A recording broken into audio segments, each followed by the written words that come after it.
네, 반갑습니다. 초등 사이다입니다. 오늘은 학습 소외감에 대한 이야기 해보겠습니다. 학습 소외감이 무슨 말인가? 네, 일단 소외된다는 건 배제된다는 의미가 있죠. 학교에서 소외라고 하면 보통 왕따 문제 같은 걸 떠올리기 쉬운데요. 그런데 이 왕따 이외에도 학습과 관련해서 아이들이 소외감을 느끼는 경우가 늘어나고 있습니다. 이 학습 소외감이라는 뭐냐면 아이들이 학습의 기회에서 느끼는 그런 박탈감을 의미해요. 환경적으로 또는 자발적으로 학습에서 배제됨으로 인해서 발생하는 감정들인데요. 그런데 이런 감정들을 어떤 왕따나 친구 문제에 비해서 아이들이 잘 표현하지 않습니다. 그냥 지레 포기해 버리죠. 이러한 학습 소외감은 결국 학습 격차를 가져오고요. 이로 인해서 아이들이 평소 자신감을 상실하거나 또는 학습된 무기력 증상을 보이기도 합니다. 자, 아이들이 환경적으로 학습 소외감을 느낀다. 이게 혹시 가정의 경제적 상황과 맞물리는 이야기인가? 예, 어느 정도 영향력이 있죠. 환경적 요인은 대표적으로 학생의 이제 사회적 경제적 배경이 있습니다. 이제 쉽게 예를 들어서 이런 거예요. A라는 학생은 유명한 학원에서 제공한 이제 스프링 노트를 들고 다니면서 공부합니다. 그런데 B라는 학생은 시중에서 판매하는 흔한 문제집 한 권 사는 것도 매우 부담되는 형편이에요. 또 A 학생은 이제 방학이면 부모님과 한국 각 지역 문화유적지, 박물관 등을 이제 방문하면서 직접 역사를 보고 익히죠. 또 뭐 간간히 외국 유적지나 박물관도 다녀오고요. 그런데 B라는 학생은 근처에 있는 박물관 나들이 한번 가기도 어려운 상황입니다. 이러한 환경적 차이에서 아이들이 학습 소외감을 느끼는 거죠.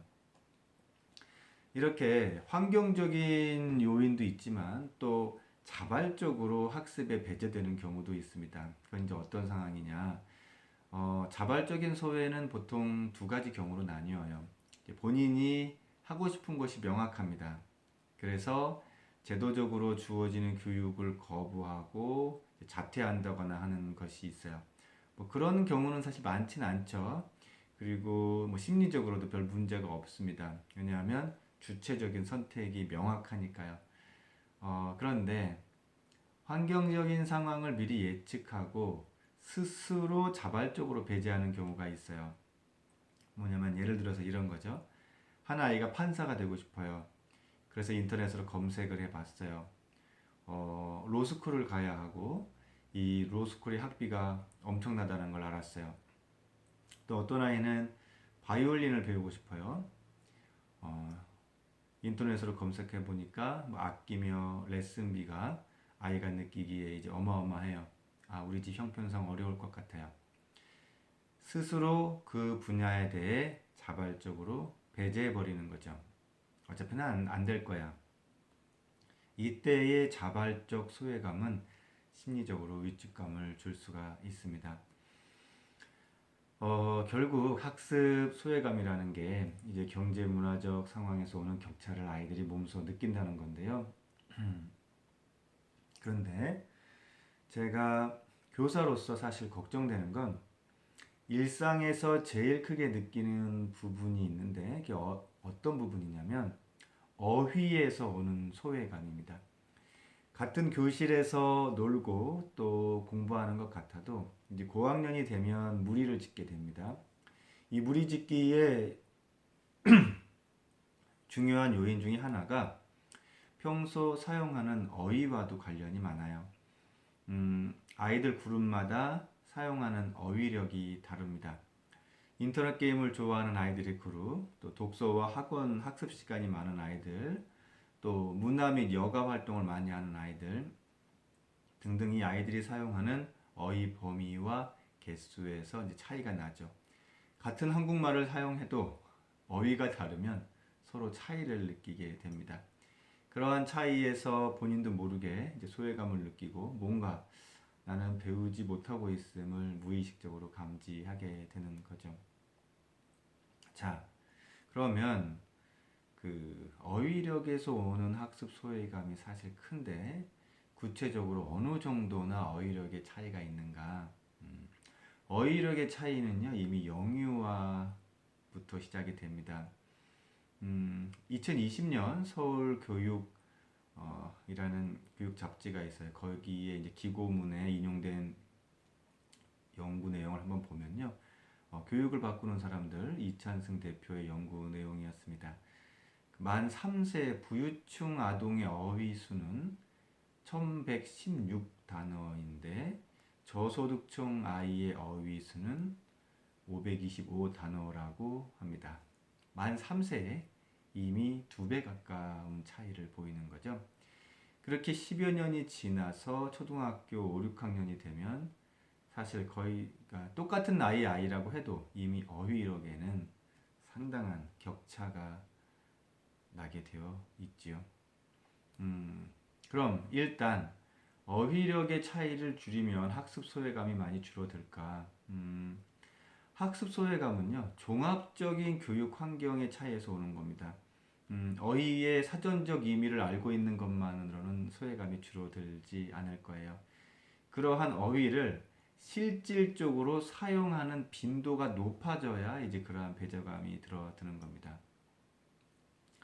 실질적으로 사용하는 빈도가 높아야 한다. 그럼 결국 아이가 문화 자본이 어느 정도 높은 환경에 있어야 한다는 것 아니냐. 맞죠. 물론 각 가정의 사회 및 문화 자본이 경제력과 많은 관련이 있긴 해요. 그렇다고 경제력이 높다고 해서 꼭 문화적 소양이 높은 건 아닙니다. 예. 학습 소외감이 결정적인 역할을 할 때는 언제냐면 기대감이 상실될 때예요. 하고 싶은 걸 할 수 있다는 기대감이 어쩔 수 없이 사라져야만 할 때 이제 소외감이 배가 되는 겁니다. 그런 기대감은 꼭 경제력의 차이 때문에 생기는 건 아니에요. 자, 이러한 기대감을 꺾지 않으려면 가정에서 어떻게 해야 되는가? 일단 아이가 뭔가 되고 싶다는 말을 했을 때 관련해서 배울 수 있는 기회를 최대한 마련해 주시는 것이 좋습니다. 예를 들어서 철수가 축구 선수가 되고 싶다고 말을 해요. 그럼 보통 이렇게 말씀하시죠. 에이, 축구는 그냥 취미로 하고 공부를 해. 그런데 아이가 축구 선수가 되고 싶다는 건 반드시 축구 선수가 되겠다는 게 아니에요. 그냥 축구를 배워보고 싶다고 말한 것과 같습니다. 배움에 대한 어떤 동기가 생긴 거죠. 그럴 때 그 동기를 충족시켜줄 작은 배움의 기회를 열어주는 것만으로도 학습 소외감을 막을 수 있습니다. 일단 학교 방과 후 축구 교실에 넣어주시면 되죠. 예. 그렇게 시작된 배움이 성취감을 주고 그 성취감은 또 다른 꿈을 이제 만들어냅니다. 사실 아이들에게 무언가 배우고 싶다는 동기가 생기는 건 아주 큰 기회입니다. 그러한 동기는 교육에 있어서 엄청난 학습 성취도를 달성할 수 있고요. 이는 학습 소외감을 예방하는 좋은 기회도 될 수 있습니다. 아이들이 뭔가 되고 싶다고 할 때 부모가 방향을 정하려 하지 말고 일단 관련 교육을 접할 수 있도록 해주는 것. 아주 작은 기회라도 괜찮습니다. 자, 이것 이외에도 또 우리 아이가 학습 소외감을 느끼지 않게 하려면 어떻게 해야 하는가? 가정에서 학습 소외감 격차를 줄일 수 있는 아주 고효율의 방법이 있습니다. 뭐냐면 독서입니다. 네. 우리 아이가 일반적으로 독서를 통해서 간접 지식을 얻을 수 있다고 이렇게 알고 있지만 하지만 독서 관련 많은 연구들을 보면 영유아 및 초등 시기의 독서는 아이들에게 직접 경험에 맞먹는 그런 영향력을 발휘한다고 보고하고 있어요. 왜냐하면 이 독서를 통해서 아이들의 인지적 지식뿐 아니라 감성 및 인성에까지 총체적으로 직접적인 영향을 주기 때문인데요. 그런데 최근 10년 동안 학생들의 독서 시간이 현저하게 줄어들고 있어요. 이는 스마트폰의 등장 시기와 맞물립니다. 스마트폰 사용 시간이 늘어나면서 오히려 아이들의 독서가 줄어들고 어휘력의 차이가 더 벌어지고 결국 인문학적 학습 소외감이 무척 커지고 있어요. 특히 어린 시절부터 스마트폰 멀리하는 건 잊지 마시고요. 대신 책을 가까이 할 수 있도록 부모님이 꼭 신경을 써 주셔야 됩니다. 자, 어, 이렇게 가정에서뿐 아니라 이제 가정에서 이제 학습 소외감이 느껴지지 않도록 각별히 이제 신경을 써야 할 것뿐 아니라 사실 학교에서도 그런 노력들이 필요합니다. 학습 소외감을 줄이기 위해서 학교에서는 다양한 교육 방안들을 실질적으로 구현해 나가야 돼요. 특히 학교 현장 체험을 더욱 확대해야 됩니다. 그가 뭐 각종 사고나 어떤 코로나로 인해서 현재 학교 현장 체험이 거의 이제 전무한 상황이죠.